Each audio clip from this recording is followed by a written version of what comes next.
I have seen, study after study after study on home prices. I even saw where there's a remarkable comeback going on in Detroit, and but none of that actually speaks to your street, my cul-de-sac. So we go to Bob Coffey, who is the managing broker at Coldwell Banker, Roth, Werhly, Graber, and serves as one of our real estate experts.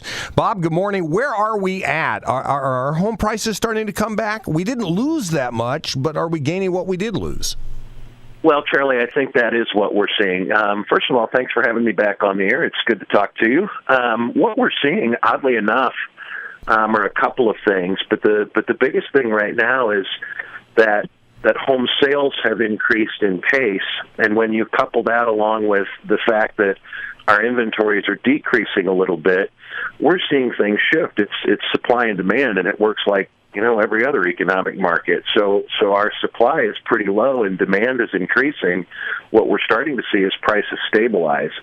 Interestingly enough, in Allen County, we look at buyer's market or seller's market. You hear that talked about quite a bit. And we're looking at basically a 6-month supply as a balanced market.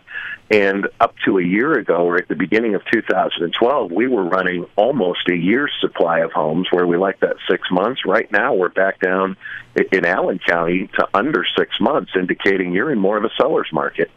Wow, who would have ever remember years ago, 2008, 2009, 2010, it was, the darkest days in real estate will never be worth it. And here we are in what could be called a seller's market. Yeah, in Allen County, things are going fairly well. You're right. If you look at, where things went from 2007 through, 2010 and 11, things were pretty tough, but we are seeing the market come back. The thing that people need to remember, everybody talks about the Case-Shiller report, but the Case-Shiller report is the 20 largest metropolitan markets in the country. That's like talking about all cars based only on the attributes of SUVs. It just doesn't make sense.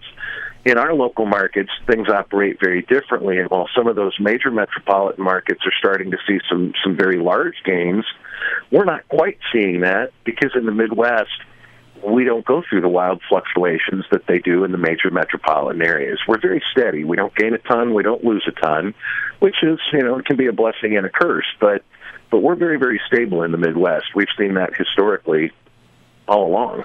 Yeah, I follow some real estate markets. Just been a dream of mine, and I've watched some condos that were pushing $1 million sell for $200,000 a couple of years ago, and they're back to $400,000 or $500,000. Pretty remarkable comeback, but nowhere near the high. So you have to know where you're living and where you're looking because Detroit, I think the number was 19% recovery in the price of homes. That's huge, but they were down to nothing at one point. And actually, as I was reading over some of the news stories regarding the Case-Shiller report, though, I think they posted just a slight dip in June compared to their rate in June compared to June a year ago. So they were down just a little bit. I mean, Detroit's been hit pretty hard, and they've been in the news a lot lately. So it would be good to see things rebound there a little bit. All right. You got one big tip if I'm putting my home up for sale to help me sell it faster? I'll tell you, if you want to sell your home faster, the best thing you can do is price it realistically and make sure it's ready to sell. Now, even though the demand has tightened up a little bit, there's still competition out there. And when people go out and look at homes, not only do you got to be competitive price-wise, but if one house is spotless and the other one has some projects that need done, people are going to gravitate towards the home where they have less work to do.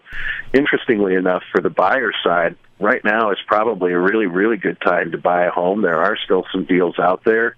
But with what interest rates have done, the Fed reported that if things continue to go the way they're going, they might restrict policy a little bit, and that caused interest rates to jump up almost a full point in a really, really short period of time. We're not expecting to see interest rates really come back down. We don't expect them to continue to shoot up unless something else happens or Ben Bernanke says something, equally scary. But the market's really reacted kind of funny to that. So, we got to kind of watch rates right now, and if they continue to start to tick up, people are kind of sitting on the fence waiting to see what happens. Now really is a good time to to jump in and find your home. Bob Coffey, managing broker, Coldwell banker, Roth, Werhly, Graber, and our guest this morning. Thank you, Bob. I appreciate it. Charlie, thanks so much. It's always a pleasure.